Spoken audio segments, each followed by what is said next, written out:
6:01. Pledge allegiance.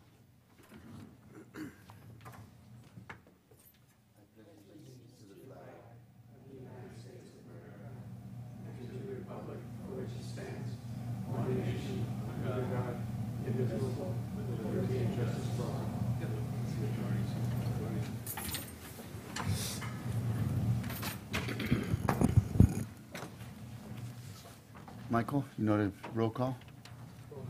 Okay. Public comment, this is allowed 3 minutes for anybody that wants to speak on something that's not on the agenda. Nobody? Bettencourt? No? Public comments closed. Consent agenda. Any comments on that, anybody? Mr. Chair, I have questions on item number 6. Number 6. Byron, you have any? So what you want to do is you want to pull number 6 from the consent agenda, and then if you adopt the consent agenda, it would be 1 through 5. Okay. So you want to pull item number 6? Please. Okay, yeah, I move then to approve the consent agenda items 1 through 5. Second it. Favor? I second it. Oh. All in favor? Aye. Aye. Okay, number 6. Number 6, in the narrative, it talks about, under the staff analysis, it talks about a new primary residence. Is there actually a new residence plus the residence that's there already, plus the senior housing? We'll need to look back. It was supposed to be just the second residence, but I might have misstated something in there. In the staff analysis, you say a The new... staff analysis, the second line. Well, the new primary residence, oops, yeah, I'm sorry, that's just that's a misstatement. It's actually the new secondary residence, I should have said that. Okay, so there's still going to be only the primary plus Yeah. the senior housing. Yeah, it's just the one. Yeah, Okay. sorry about that. Okay. Michael, I have a question. Yeah. Since that's brought up. What's the difference between a senior housing and a granny unit? We have nothing called a granny unit in the zoning ordinance. We just have the accessory senior dwelling unit, and a lot of people say granny unit when they mean accessory senior dwelling unit. Sometimes they mean it more generally by saying any second unit, which we don't allow in this zone, and we only allow accessory senior dwelling unit. So granny unit is just a not formal term that could refer to multiple things. So. And if this it's a is an accessory senior. Senior unit. Yeah. Anybody can live there besides your family, correct? Anybody in Senior over 55. well, the rule says that it's limited in size and the number of people in the household. As for age, someone technically can be age 55 living anywhere on the property, as the ordinance puts it. But in order for, the idea is that someone, I guess, the age 55 or over person could live in the residence, or someone else could live in the residence, but they're close to each other, and it maybe allows family to live close to each other or something like that. That's kind of the intent. But So in it is, other words, a small unit could be for a caretaker of someone that's Could be. 55 in the primary residence. it could be, yeah. So it can be anybody that's over 55, period. Yeah, anybody, it's not limited by family or anything. There's another category of housing that is in our code that is limited by family or also by employee, but this is not that. This is the one that's just for 55, whether it's related or not, employee or not. Now, there was also, I highlighted, it was supposed to be 100 feet from the main residence. That's an ordinance or something? Yeah, it's written in the ordinance that generally it's supposed to be within 100 feet of the main residence. But if there's something on the site that makes it, I don't remember just what the rule says, but if sometimes it is helpful to have it farther away for various reasons. In this case, there are driveways, there are trees, there are structures, and the applicant chose to put this just beyond the trees that are kind of to the east of the main residence on the site. And it's a little bit constrained unless the applicant wants to change around the driveways or cut down trees. So the desire is to put it I think it's 269 feet away from the main residence. This And, mi- and the planning commission can approve that. Otherwise, if it were within 100 feet, it would just be staff probably reviewing it and possibly approving it. Because my interpretation was he's putting it 269 feet away from the main residence, he can split that and already have a living. Well, That's a 5-acre zoning, correct? it is it is 5-acre zoning. I think one of the But reasons. it also applies on lower acreage. Yeah, yes, it And I mean, you does. can take this down to like a half acre and still be able to, but that's not within our jurisdiction. But Yeah. you could take an acre, could have secondary units, right? Yeah. Okay, so does this senior, and the big question is too, is can this be rented It is, to a non-relative and rental?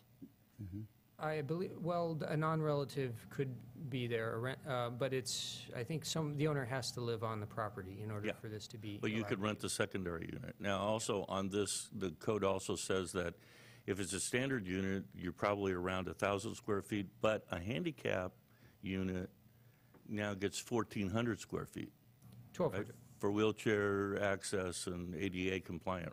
yeah, 1,200 square feet. 1,200? Yeah, Okay. yeah, Just for the record, since we're talking about it. what the ordinance allows. No, I was just curious. Yeah. Anybody want to make a motion? In this case, it's 399 square feet. You have to open it to the public now since we pulled it. Okay, well then, let's open to the public. Any comments from everybody? Nope, close. Okay, then, Oh, okay, Step up. step up.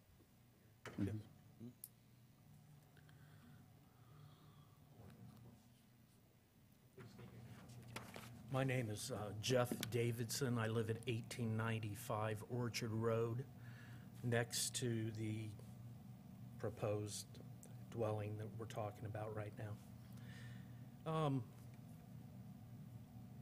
I was the one that actually turned this into code enforcement, so I've been the bad guy for the last year or so. And never meant to cause any problems with this, but I did have a lot of concerns when they moved this unit in.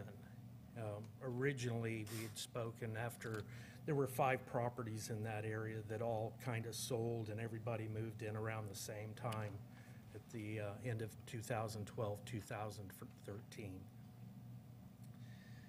And getting to know Tim and Elise, one day they had Elise was outside and my wife and I were speaking with her. They had a small trailer on the property, and their gardener had been living in that. They said that they would one day like to make an improvement, something new and improved, which I thought was more of an R&R, some little trailer being brought back in. Then a few months later, we noticed trees being cut and trimmed, and they're rolling this trailer, mobile, modular, I guess you would call it, in. And they had it sitting on the property line at one time. And a few days later, then they moved it kind of back to the corner that's where our 2 properties come together. It's like in the corner. They said it catty corner. Some of my concerns were where they moved this to, a power line ran right across it. We were concerned about water. We were concerned about septic. At that point on our properties that kind of go up and down, and I was worried about water drainage, if they were going to reshape the property and stuff.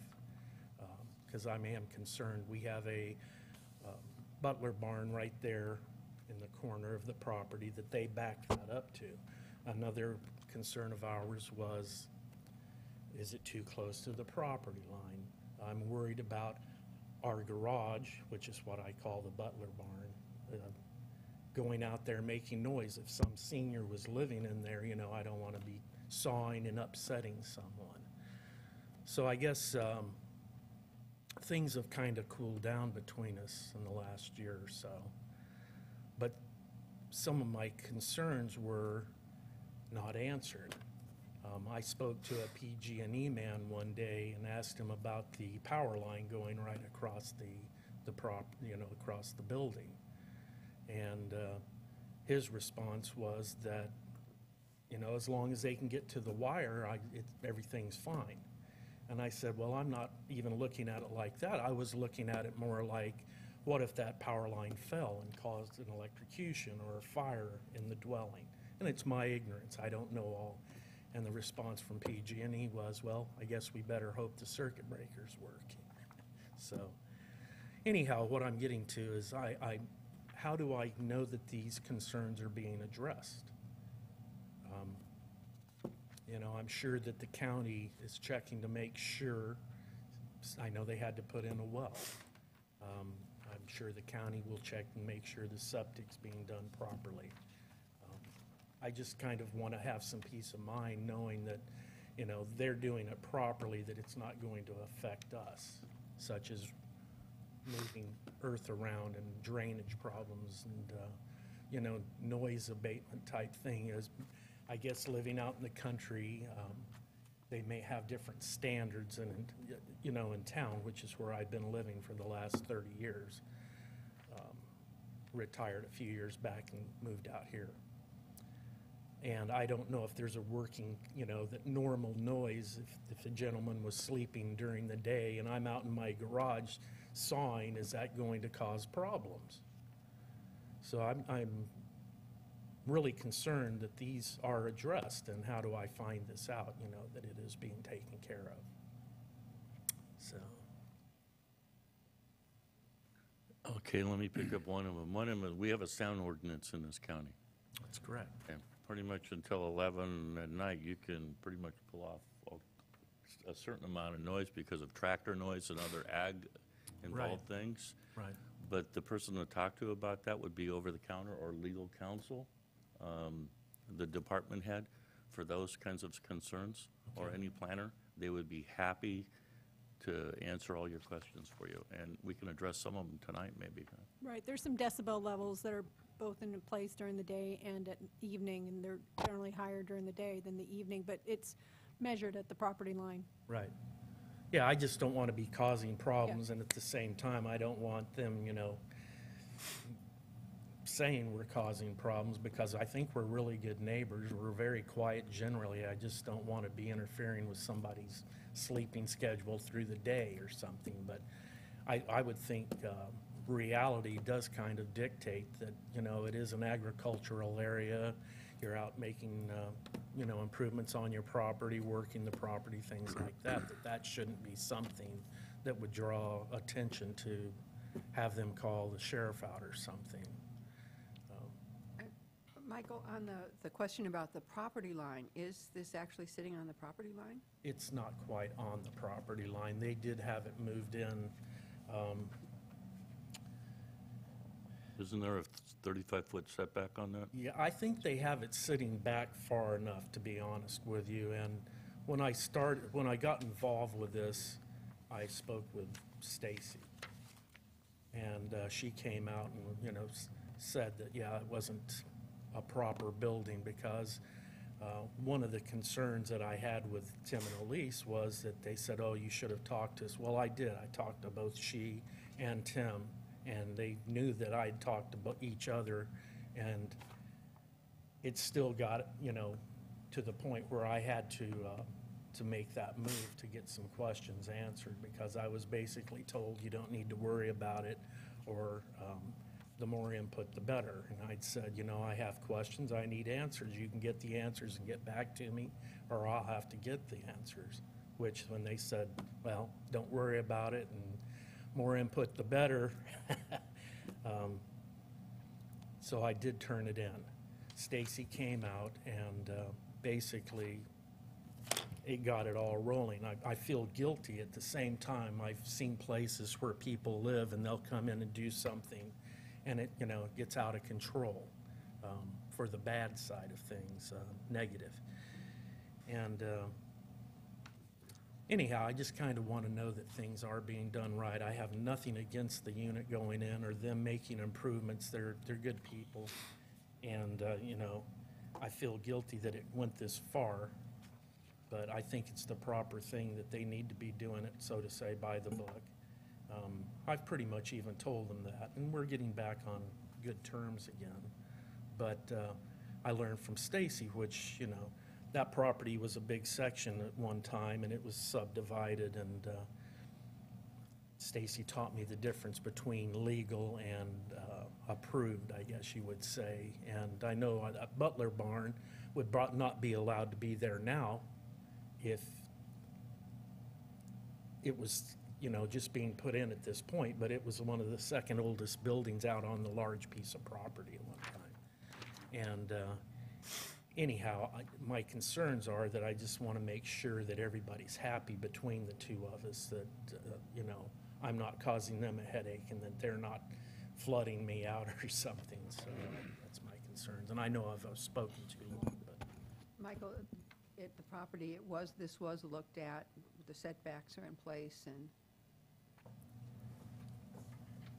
Yeah, well, pardon me, sorry. The setback on here, I believe the way it worked is that we have a rule in the zoning ordinance that says that when a wall is not parallel to the property line, and we measure from the average of where the wall lies in relation. So one wall lies closer, one corner, one edge of the wall lies closer, another edge of the wall lies farther away, we take the average of that. And so the number that's written on the map in the site plan shows it as the smaller number, but that's for the closer corner. So I believe it does meet the setback when we take Meets into the account. setback, all right. Yeah, take that rule into account. Any, thank you. Yeah, thanks. I had to get that off my mind, so. But, yeah, I just want to make sure that everybody's happy out there, that it doesn't cause, you know, a snowball effect down the way. Thank you. Thank you. Any questions for anybody, commissioners? Yeah, Michael, I do have a question about the setback, because just from looking at this, my numbers are really small and my eyes aren't that good, but it looks like it says 20 feet to the nearest point, Yeah, and it looks like it's about 250 feet overall. from the The width main of that residence? little peninsula. Oh, are you talking about the dimensions of the property Yeah. line, or out in that corner there? Yeah. Because it seems like, if I remember right, it's like 10% or 35 feet. Yeah, well, 32 would be the actual. feet. 32 is the actual number. It would be measured at the middle of the property there. And when the width of the property is wide enough, then we don't use percentages anymore. We just use a simple number, and the number would be 32. And so when I say that the wall's not parallel to the property line, the 32 would be the number to use. And if it averages out to, if the wall is not parallel to the property line and the wall on average is 32 feet, then that satisfies the rules of the zoning ordinance. But that said, if maybe you feel that it's too close, then we could talk further about that. And if that's maybe not in your mind as harmonious as it could be, then we could talk about that. I'd like to know if there's any particular reason why it is spaced this close, because there is such a large area to work with. Well, I don't know the exact reasoning of the applicant, but this is what was proposed, and As a condition of approval, among others, one of the conditions is a building permit, along with the septic permit and meeting the fire code. So when that building permit comes in, when we look at the details of the specifics, you know, you're not necessarily approving its exact location today. That'll be looked at again. You're approving the concept of allowing a second unit. And really what you're approving is allowing it to be further than 100 feet from the main residence. But the setback issue will be looked at again as part of the building permit process. Yeah, because it's 630 feet back, right? Yeah. Okay. Well, and is it okay to go ahead and pass along that if we do go ahead and pass this to the applicant, that those things are probably, something they would have to conform to later, so it doesn't come as a big surprise? See, I don't know, You could add a condition, Yeah. shall comply with all setbacks. Is that yeah. okay?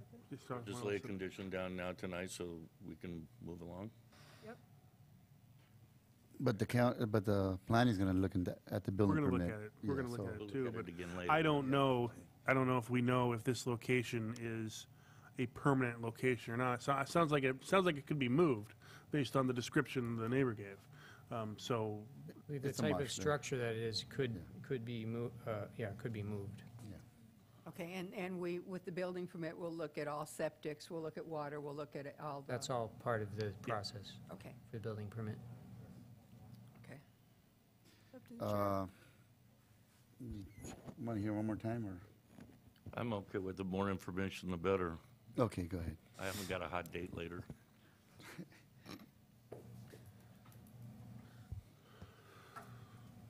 I think the reason they wanted the modular in that area is because they had existing connections and things for the previous little trailer they had in there, electric and stuff like that. And the easiest way to say how it sits on the property is it's just catty corner on that property. And yes, I'm sure the place could be moved. Once again, I'm not trying to stir it up and cause them problems. I'm trying to keep them happy. It's just that as long as, they're within the proper distances and stuff, I think is what they need to have going on. It doesn't look bad. At first, I was upset with it, but it's not a bad location on the property where it sits. And I know they've gone to a lot of trouble to try and get it done properly. They've had to put in sprinkler systems and a new well system, like I say, to get, this all. So it looks like they're really trying hard to make it right. My main concern is that it's not so close that I'm upsetting them. So, Okay, thank you. that's it. Thank you very much. I only have really, if you look at your maps, the actual plot map itself, my only concern, this is a heavy-duty flag lot. My only concern would be fire. If there's a fire in that back unit and the roadway, but that's something we can look at later too as part of the permit. Yeah, as part of the building permit, Yeah. that'll All that'll be, be part of the permit process, correct? that'll be part of the building permit. fire will review the building permit. And speaking of which, on Fire condition, fire also did review this too. Anyway, go on. On condition approval number 12, I thought we could delete the word 2010, so it would say the latest adopted editions of the California Fire Code and eliminate 2010, so we don't have a reference to a specific fire code.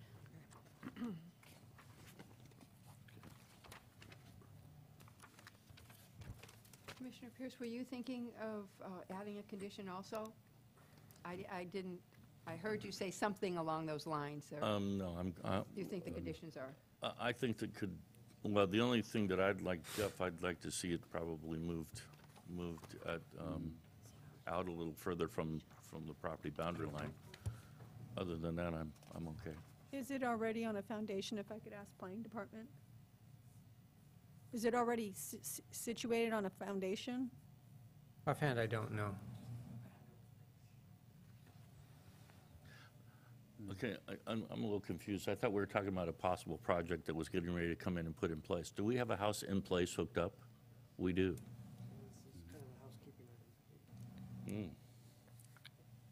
Okay, then I'll just pull well, that- back on that movement. Well, they're trying to comply, that's all, Yeah, bottom line. and the problem is it would have been nice to go through the process the right way the first time. Exactly.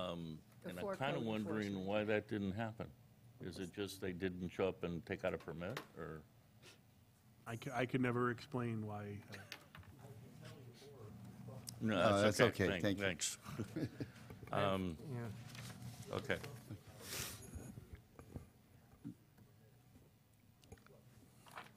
I guess we could say tear it all out and start over, but that would be kind of mean, wouldn't it?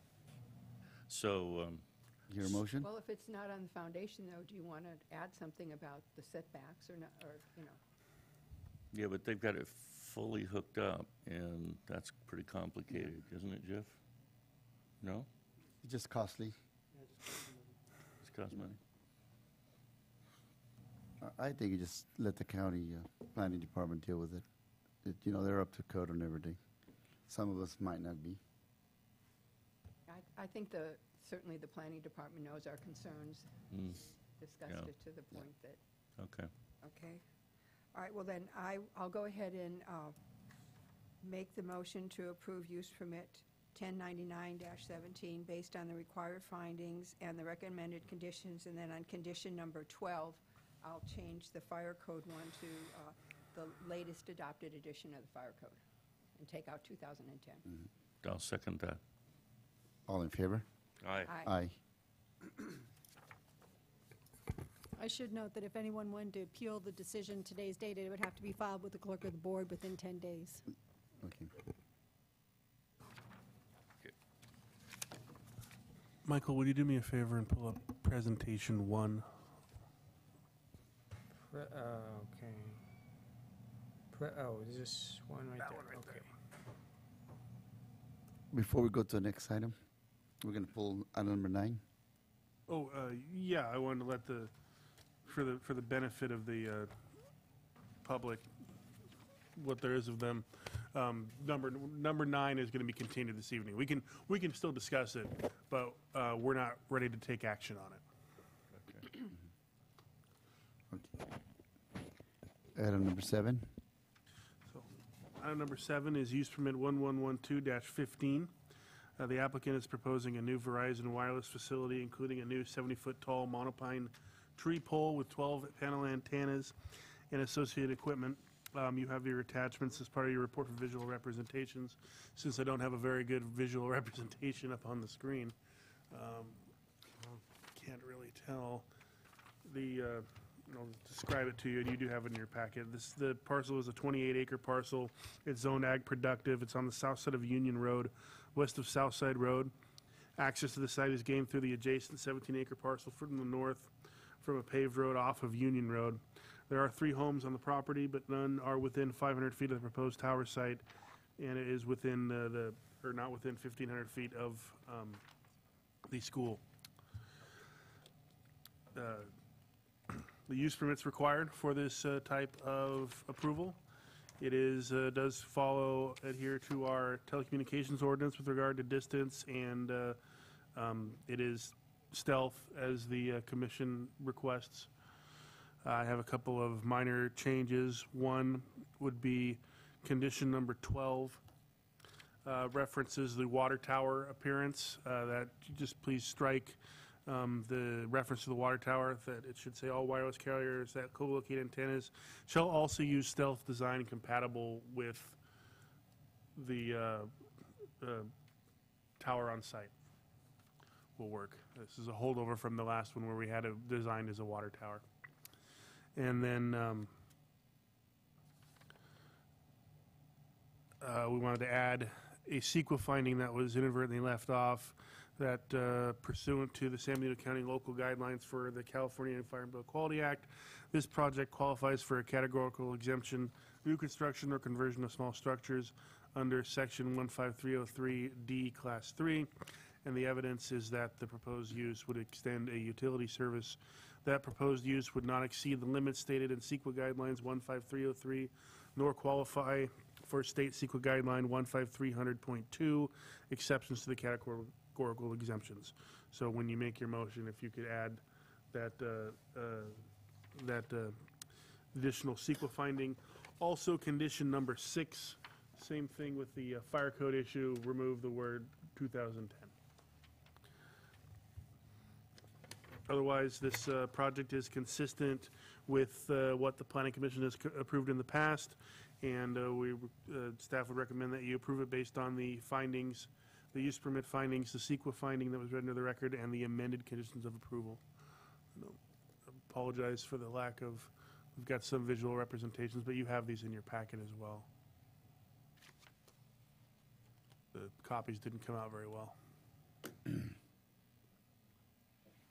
Commissioners, any questions? No? No. I don't have any. It's just South Tower this year has been crazy. Same thing every time. Not every time, this one's more compliant. Yeah. Anybody want to make a motion? Anybody at public hearing? Anybody from the public?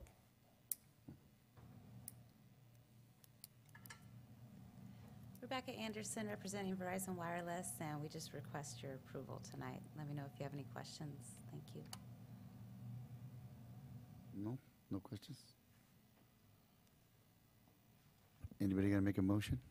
Okay, I move we approve permit 1112-15 with the staff changes and recommendations. Second. Subject to the findings that were. Subject to the findings and the conditions of approval. Sorry about that. Second. All in favor? Aye. Aye. That's why I sit close to you, so you can keep me in line.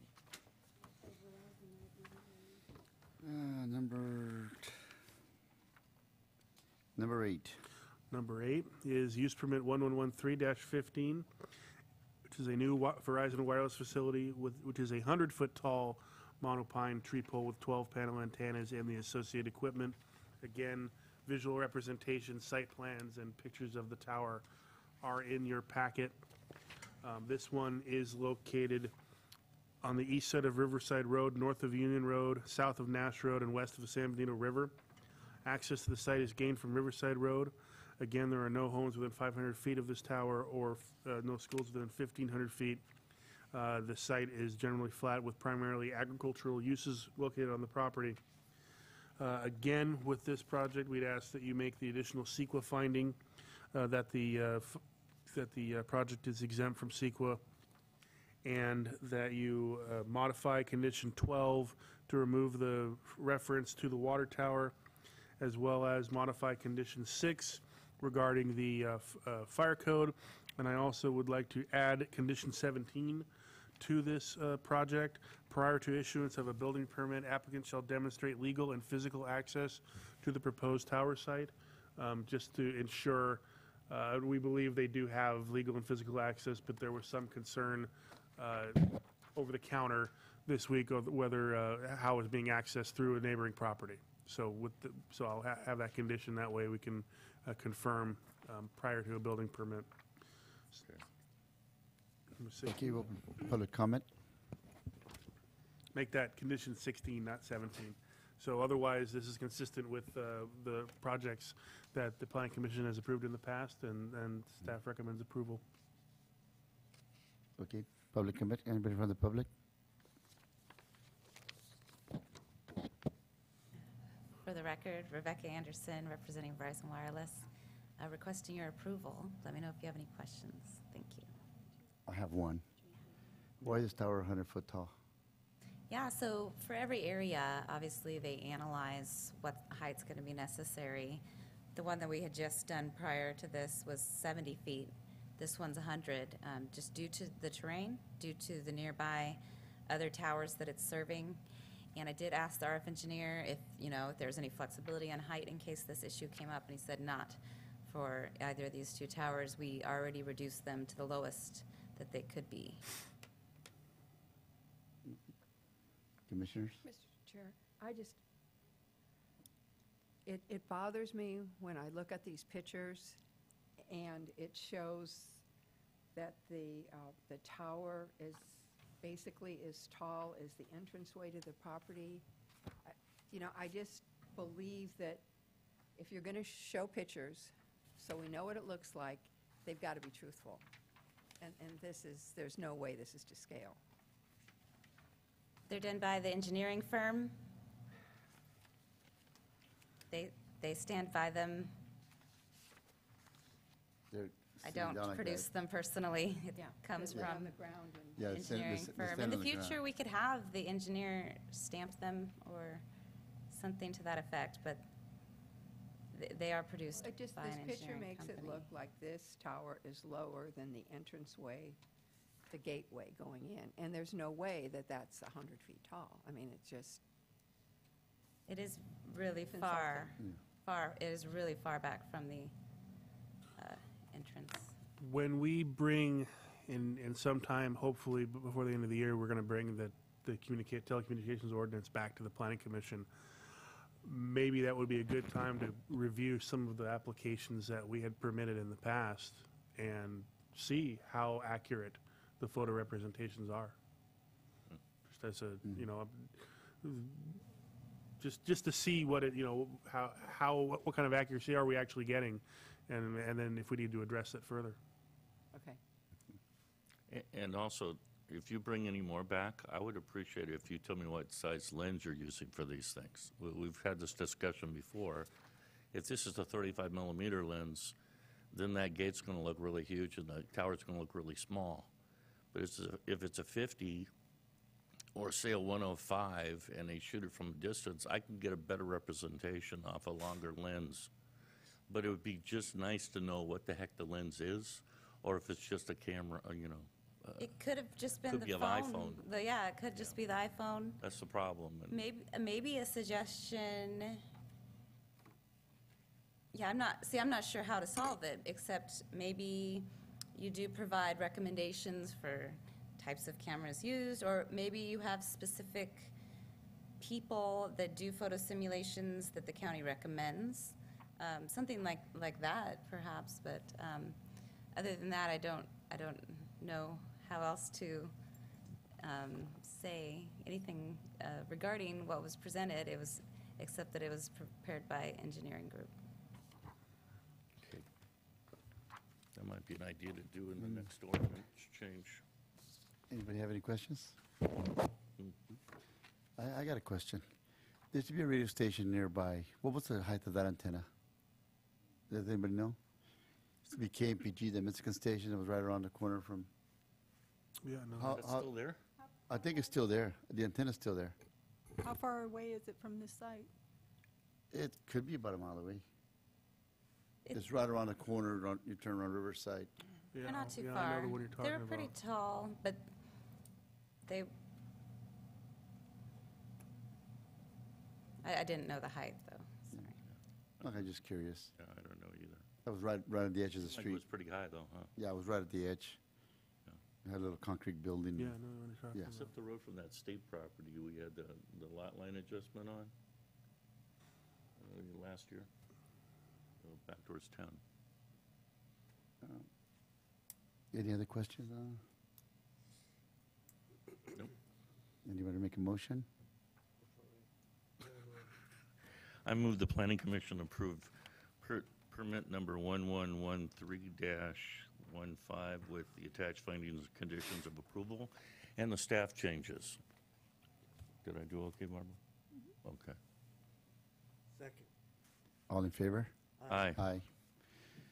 Hey, Byron, can we look at that ordinance on the 500 feet? I mean, it's just there That's- and see if we that's can one of the- modify it or Yeah. remove it or, That's one of the reasons why Yeah. we're going to open it back up again. There's a few Yeah. things that need to be changed, or at least reviewed. okay, so. Anybody want to adjourn this meeting? Well, actually, for item number 9. Number the, 9, number 9 was. Water pulled. efficient landscape orders, we would ask you to open up the public hearing in case anyone wants to speak.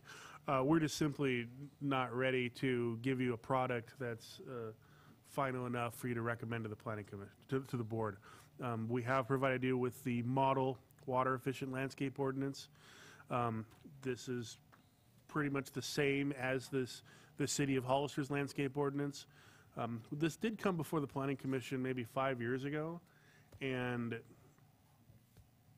just wasn't, it just wasn't, I mean, now we're in a drought, And also now we've got development happening, so it seemed an appropriate time to revisit it.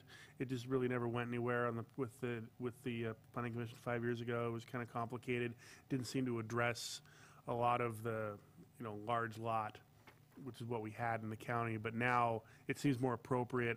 We are going to try to modify it where necessary to make sure that it does address, it doesn't limit agriculture, because that was one of the concerns, is that where the fine line between landscaping and agriculture is, and because this ordinance is really tailored more towards urban landscape, which we didn't have a whole lot of in the county, but now we've got, close to 3,000 homes in the pipeline as far as not necessarily approved yet, but on their way to the Planning Commission, 1,000 approved at Santana Ranch, another 2,000 on various projects that staff is working on now.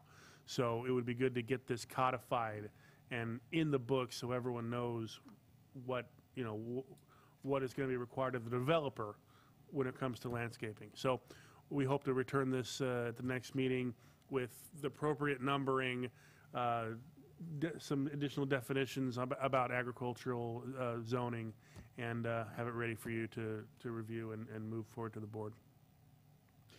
Now, we're talking about water conservation, right? Is there any way we can impose on all the houses built in the county, put a separate system for the gray water and use that for irrigation? That is something else that we're actively discussing, a subcommittee of the of staff and the board of supervisors, figuring out where exactly it goes and how to regulate it is actually the issue. It's not as simple as it may sound, because someone from the county needs to then regulate it.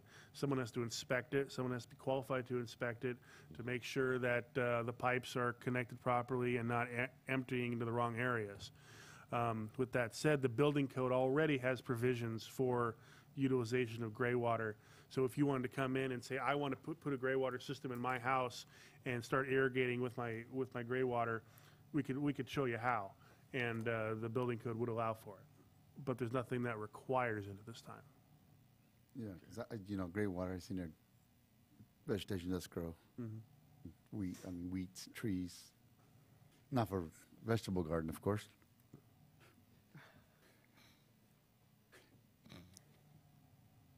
But we're also, a- well, can we open up the hearing first, and we can continue discussion? Well, we want us to open up the public hearing, Okay. and we're going to leave it open for next. We can open up the public hearing, we can still have, well, Oh. I guess we can have public comment. Richard's already on his way up. Yep. 2 minutes on him, okay? Richard Betancourt, 4140 Southside Road. I guess the comment I have is, isn't this up to like the San Benito County Water District and Sunny Slope and the city? Do they have codes in their codes already? Why is the county, shouldn't the water district be involved in this? Well, Fine. as far as the city goes, they do have this, or they have adopted this ordinance. With the water districts, they provide the water, but and they may be working on other things on their own to attempt to conserve water, but this would be a county ordinance that almost more informative than anything, because this is already required. It's just not codified in our ordinance, but it should have been adopted. I think the standards in 2010, I think, is when these standards came into play. The county just never adopted it, and now it seemed like a good time to do it with the drought and with with the discussions that have been going on with water And future construction. Well, and future, because with all the development coming. That's the big deal. Again, to make sure that the developers know what's going to be expected of them and what kind of review we're going to be doing when they submit their landscape plans to the county. yeah, because at the water board, I'm sure that Anderson Homes or Del Webb or whoever's coming before us, they know that we're in a drought, Yeah. so I'm sure if staff asked them to cut back on their landscaping or on the water issues, and then give them other alternatives, why do we have to have a additional ordinance? What I'm trying to say is, we don't need to add more.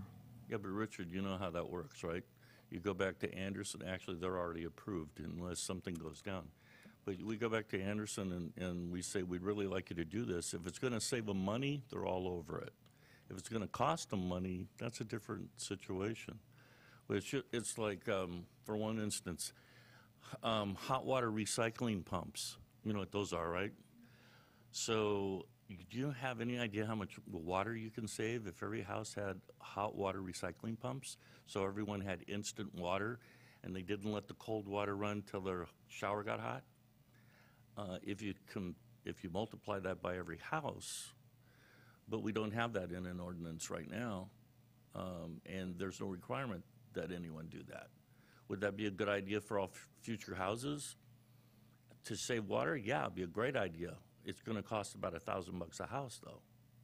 And I'm not sure anyone's gonna wanna do that. Well, sitting on LAFCO, and people find that out, and then they ask me, how come all these houses are being built? And I gotta cut back my water by 25%. So I have to let my lawn dry up, or I can't plant the flowers I'd have in the past. And I tell them they have the right to come to staff, and if they meet all of the ordinances, they can go forward with it. Yeah. And then I also found out that if we get in a Category 3 drought, then the Board of Supervisors can declare a mandatory stop building order. And we're not there yet. And that's my understanding. Yeah. And then another thing I found out was down Salinas Valley that the farmers were supposedly to cut back 35% on their ground or growing capability. And I went to the state, I talked to Canella's man, Mr. Sanders, and he got back with me and said that wasn't true. It was only 15%.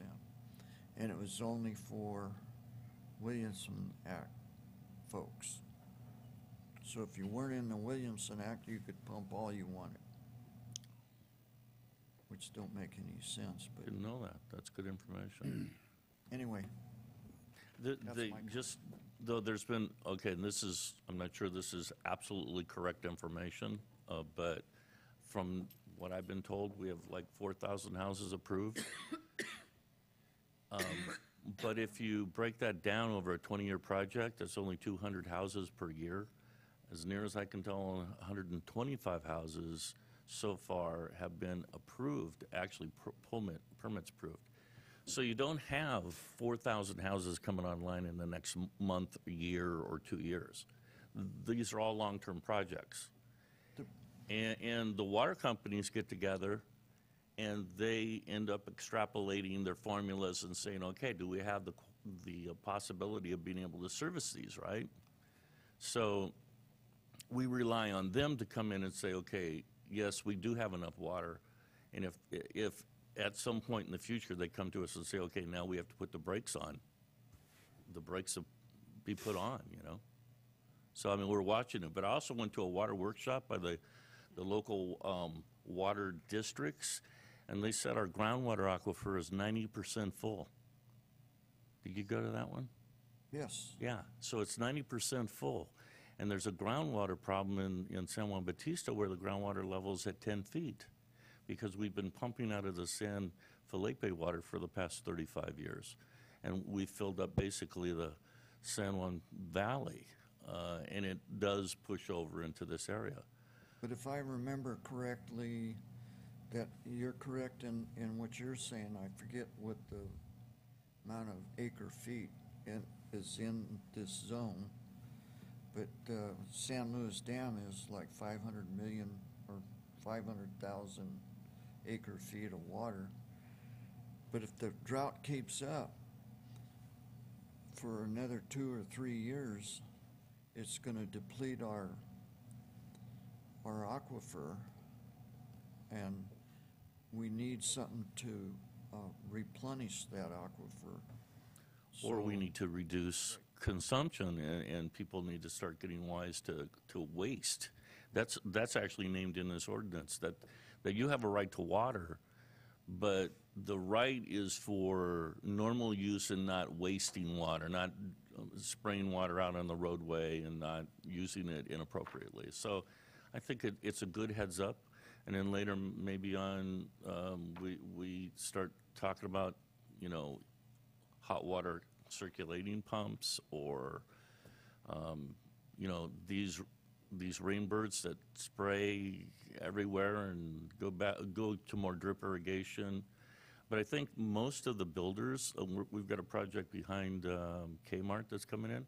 We're basically going to do all drought tolerant kind of stuff, because it's the smart thing to do. It's the long-term smart thing to do. And I think, yeah, most of the other builders would probably end up doing things like that. Okay, but you know that the fish are getting more water than, Oh, the Delta? yeah, the delta smelt. They won't get thirsty. 50%. Don't worry about them. So we'll continue this to the next meeting? Continue this to the next meeting. It would be, Motion for what's the date of the next meeting? Is it 6? I move we continue this to a date specific, which is next meeting date, right? June 18th, is that June 18th. June June 18th. 18th 17th? 17th.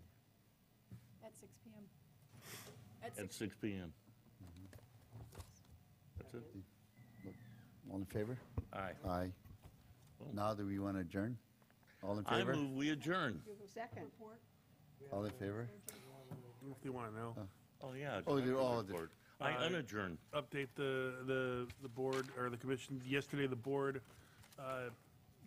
upheld the planning commission's decision on the Pinoche Valley Solar Project and denied the 2 appeals that were filed.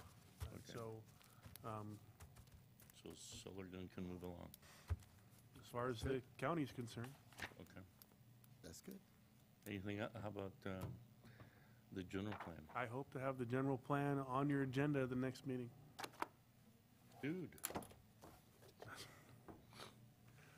That's the timeline. We're looking at the comments now and deciding which ones are significant, and which ones aren't. But we didn't get too many. Okay. After 7, no longer than that. That's the general plan or the CEQA document? General, The general plan with that, and along with that, certification of the environmental document that went with it. the DAR. Okay. Move to adjourn. Second it. Adjourn? All in favor? Aye. Yeah, aye. Talk again. It's all good.